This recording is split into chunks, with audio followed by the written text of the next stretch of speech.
Legal notice और case में क्या फ़र्क? केस होता है अदालत के अंदर आप फाइल करते हैं।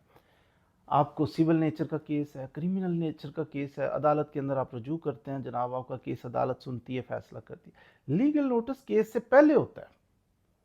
किसी बंदे ने आपको कोई नुकसान पहुंचाया, आपने कोई गाड़ी ली है तो खरीदी है, कोई प्रोडक्ट आपने खरीदी है, वो गलत निकल आई, आप जाकर रब्ता करते हैं, जनाब ये चीज़ गलत है, वापस करो।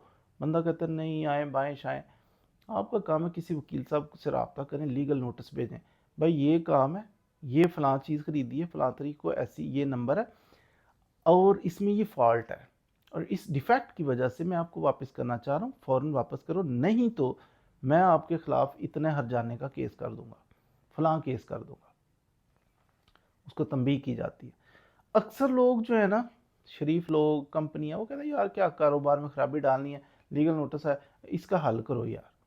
अक्सर हल निकल आता है। तो इसलिए कभी कोई ख़राबी हो, कोई परेशानी हो, तो पहले वकील साहब के ज़रिए एक लीगल नोटिस लिख के एक सफ़े का भेज दें, तो अगली पार्टी हो सकता है उसका दिमाग ठीक हो जाए, वो आपका जो गलती हुई है, जो परेशानी आपको हुई है, वो दूर कर दे।